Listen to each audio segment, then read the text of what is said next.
जब कोई झगड़ा या कोई विवाद शुरू होता है, पति पत्नी के बीच में हो या किसी अन्य के बीच में हो या किसी एक व्यक्ति या दूसरे व्यक्ति के बीच में हो, जब कोई झगड़ा या विवाद शुरू होता है या प्रारंभ होता है, उसमें कोई रीज़न बाद में समझ में आता है, क्योंकि आवेश में आके ऐसा कदम उठाया जाता है। और इस प्रकार के कदम उठाए जाने के बाद उसके बाद अब आगे की लीगल प्रोसीडिंग कैसे फेस की जाएगी, क्या क्या आपको स्टेप फॉलो किए जाएंगे और इसके साथ में आप और क्या क्या सावधानी आपको ध्यान देने की आवश्यकता है, जिसको आप उनको एग्जीक्यूट करते हुए आप सही कदम पे सही समय पे आप उसमें सही प्रोसीडिंग अडॉप्ट कर सकें। नमस्कार, मैं हूं Brajnandan, advocate and legal consultant. स्वागत है आपका एक बार और आपके अपने इस चैनल पे। और वीडियो शुरू करने से पहले एक हमारा रिक्वेस्ट और है कि ये आपका अपना चैनल है, इसको ऐसी ही जानकारी प्राप्त करने के लिए इसको सब्सक्राइब कर लें, साथ में लाइक करें और कमेंट में जय हिंद अवश्य लिखें। और देश हित में इस तरीके की जानकारी दूसरों लोगों तक भी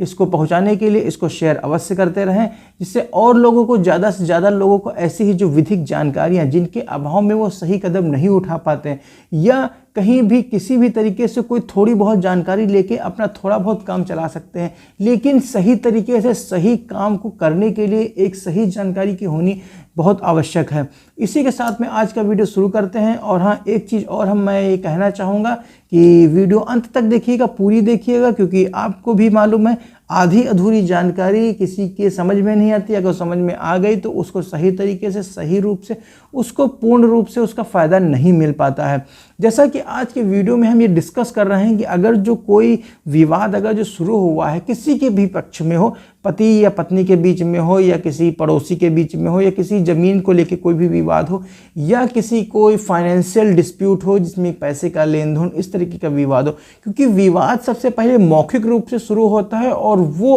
आगे जाके किस रूप में और कहाँ हद तक जाके वो समाप्त होगा इसका अंदाज़ा नहीं होता है। इसी विषय पे हम आज ये चर्चा करने के लिए आपके सामने उपस्थित आए हैं कि क्या कोई लॉ बना हुआ है उसको किस तरीके से एग्जीक्यूट किया जाएगा, क्या क्या सावधानी आपको बरतनी चाहिए जिससे आपको सही रूप से सही फायदा मिल सके। अगर जो पति पत्नी के विवाद में आवेश में आके कोई झगड़ा या विवाद हो चुका है, पत्नी ने तो अपना पूरा सामान बटोरा और वो तो अपने मायके चले गए, लेकिन उसके आगे की जो प्रोसीडिंग है वो हस्बैंड यानी कि आपको फेस करनी पड़ेगी। और इस तरीके से अगर जो आवेश में आके वो तो खैर अपने घर चली गई, लेकिन आपने भी ये सोच लिया ठीक है जाने दीजिए, अब हम आगे जाके इसको डिवोर्स का मुकदमा फाइल कर देते हैं। ठीक, आपने अपना डिवोर्स का मुकदमा फाइल कर दिया, लेकिन डिवोर्स का मुकदमा फाइल करने के बाद अगर जो ये भी हो सकता है क्योंकि पत्नी अब मायके गई है, उसके पास सारी शक्तियाँ और सारी जो पावर है वो इन्वॉल्व है, उसके पास प्राप्त है, और मायके जाके उसको वहाँ से और ज़्यादा बल मिल जाता है या और लोगों से उनको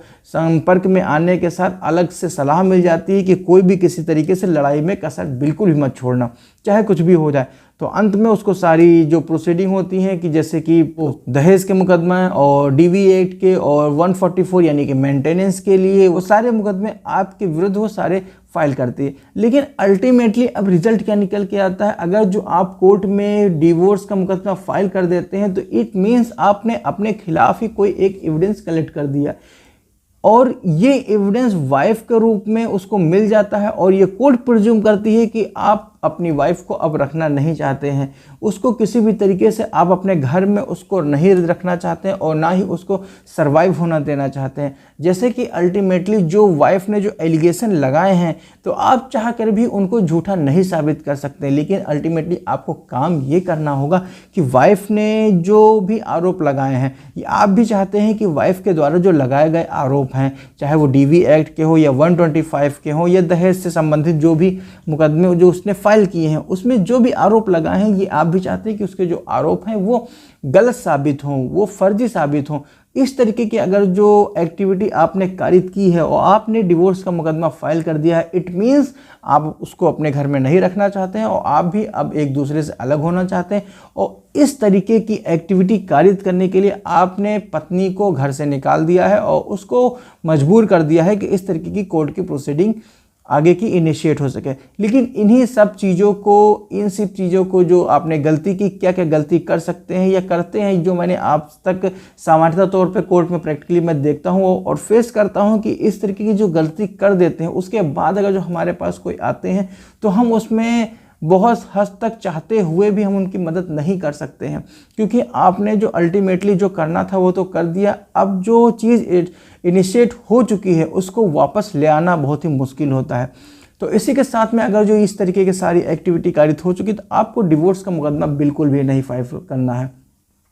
अब एक क्वेश्चन और अराइज होता है इसी के साथ में, अगर जो पत्नी ने पहले ही ये सारे केसेस कर दिए हो या उसने डीवी एक्ट के और मेंटेनेंस के और दहेज से संबंधित यानी कि वो सारे केसेस आपके विरुद्ध फाइल कर दिए, तब आप डिवोर्स का मुकदमा फाइल कर सकते हैं या नहीं कर सकते हैं। तो इसके लिए भी मैं यही बताना चाहूँगा कि आप अभी तक डिवोर्स का मुकदमा जो कंटेस्टेड डिवोर्स का जो प्रोसेस है सेक्शन 13 हिंदू मैरिज एक्ट में, उसको आप अभी अडॉप्ट नहीं कर सकते। अगर जो आप वाकई में लीगल प्रोसीडिंग से बचना चाहते हैं, आप उनके जो दिए गए जो अपने एविडेंस हैं वो आपको कलेक्ट करने होंगे सबसे पहले। अगर जो आपने डिवोर्स का मुकदमा फाइल भी कर दिया है तो जाहिर सी तौर पे जो सामान्यतः तौर पे होता है, अगर जो कोई मेजर ग्राउंड नहीं है तो एडल्ट्री का ग्राउंड हो सकता है या क्रूरल्टी का ग्राउंड हो सकता है। इसके आधार पे अगर जो आपने डिवोर्स का मुकदमा फाइल किया है तो अल्टीमेटली आपके पास कोई भी एविडेंस नहीं होगा कि वाइफ जो है वो एडल्ट्री में रह रही है या वो क्रूरल्टी करती है, तो किस प्रकार से क्रूरल्टी करती है। तो सबसे पहले आपको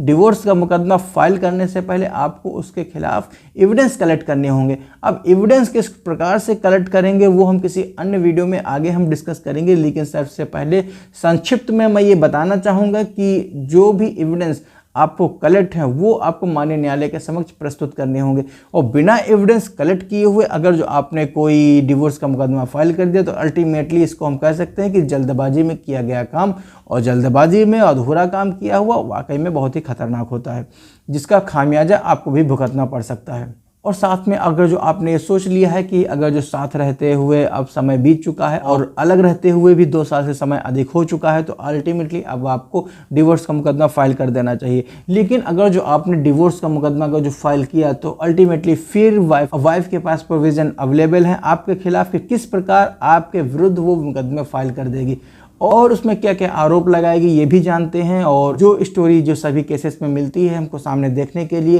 कि पति हमको मारते हैं, पीटते हैं, हमको खाना नहीं देते हैं और घर से बाहर नहीं जाने देते हैं और घर में बंद करके रखते हैं, और इस तरीके के सारे जो आरोप हैं, सारे जो मिथ्या आरोप या फर्जी आरोप जो भी कह लीजिए, सही होते हैं तो ठीक है, नहीं सही होते हैं तो ठीक है। वाइफ की तरफ से ये सारे केसेस, सारी कहानी आपको हर केसेस में मिलती ज़रूर है। इन सब स्टोरी के ग्राउंड पे आपके खिलाफ सारे मुकदमे पंजीकृत कर दिए जाएंगे। अल्टीमेटली अब आपके पास सॉल्यूशन ये अवेलेबल रहता है कि अगर जो आप पत्नी को नहीं भी रखना चाहते हैं तो ये कहीं भी किसी भी प्रकार से कोर्ट में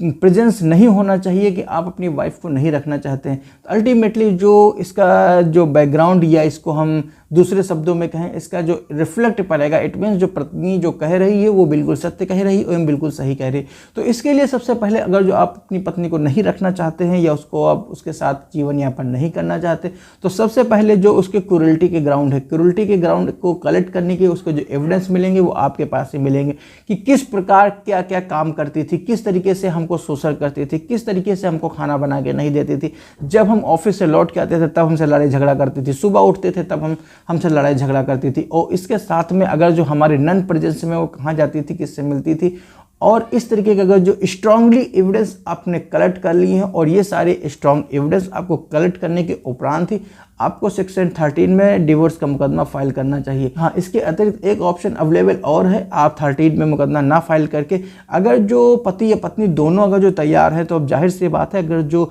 पति पत्नी दोनों डिवोर्स के लिए तैयार है तो पत्नी भी जो उनके हस्बैंड के खिलाफ जो फर्जी मुकदमे दहेज के 498A और 144 मेंटेनेंस के जो भारतीय नागरिक सुरक्षा संहिता के अधीन जो मुकदमे पंजीकृत किए जाएंगे उनको भी वो समाप्त करने में ये सहयोग करेगी। ऐसा लिखित एग्रीमेंट आपको प्राप्त करना है कि किस प्रकार से कौन से मुकदमे समाप्त किए जाएंगे। अगर ये सारी सावधानी आप बरतते हैं तो आपका कोई भी किसी प्रकार से नुकसान नहीं होगा। और इसके साथ में अगर जो आपने अडल्ट्री के ग्राउंड पे अगर जो डिवोर्स का मुकदमा फाइल करना चाह रहे हैं तो इसके अतिरिक्त अब क्या ऑप्शन आपके पास अवेलेबल रहता है, क्योंकि उसके जो वाइफ के जो कंटेंशन है, उनके जो आरोप लगाए गए हैं वो आरोप इस प्रकार हैं कि हमारे साथ धोखा हुआ है या हमारे साथ किसी भी तरीके से जो सही तरीके से जो एक दाम्पत्य जीवन यापन करना चाहिए था उस तरीके से दाम्पत्य जीवन यापन नहीं किया जाता है और हमें तरह तरीके से यातनाएं दी जाती हैं। इस तरीके के जो आरोप लगाए गए हैं उन आरोप को खंडन करने के लिए आपको उससे ज़्यादा स्ट्रांगली एविडेंस पेश करना चाहिए।